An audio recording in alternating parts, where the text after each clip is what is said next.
I often love the way the retelling of the story of Meghan Markle, the way that they point out, particularly in digital media interviews or platforms, newspapers, that sort of stuff, that Meghan arrived to marry Prince Harry with 5 million of her own money.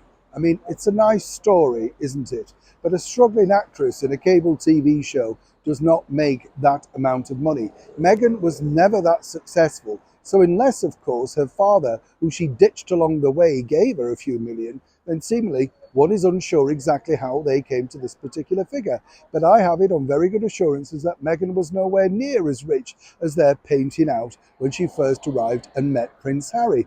Of course, she couldn't wait to ditch the rest of her English friends, people like Millie Mackintosh, who apparently was very good at getting her introduced to the jet set of London, connecting her with people that she truly needed to be connected with. But that's the way showbiz and cookie crumbles. Do you get the picture? So it's interesting to note that with Harry and Meghan, they're always looking for revenue streams. But now it appears that Prince Harry stumbled upon a very good revenue stream. But as ever with him, there's a problem. As ever, let me explain. Good morning, how are you? Nice to see you today. Let's have a wave.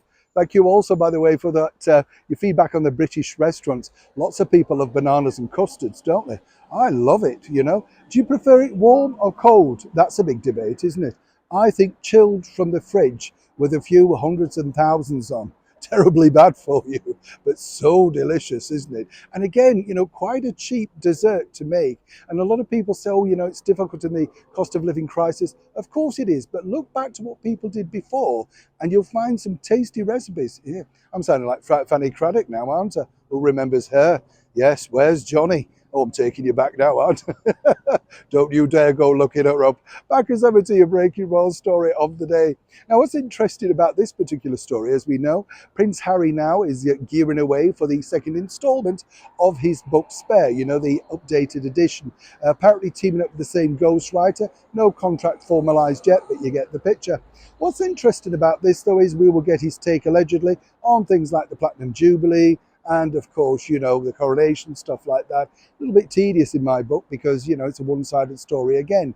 But you see, he does need the money and he has to carry on going down this particular route. Meghan can't bring much in. That's clearly obvious with Dior and Cartier sidelining her. But you see, the bigger situation also for Prince Harry is allegedly the team tell him he could make millions doing this. That's right, audience withs. You see, if he does an audience with the sale of his new book, a little bit like a lot of stars do, like say Sylvester Stallone, John Travolta, they hire the London Palladium, fill it for a price, and you can do the gold circle where you meet the star beforehand, get a signed book, a glass of champagne, all of that sort of stuff. It's a very useful revenue stream.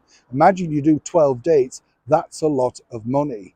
But according to a very good source, Prince Harry's highlighted by this idea that the other side of the coin is simply this. It's all about security. Who could guarantee his security? You see, it's his own fault, isn't it, by what he said about, for instance, with the Taliban inside Spare. That now poses a huge problem. Hence the reason he couldn't go on a book tour with the original version of Spare. You get the picture now.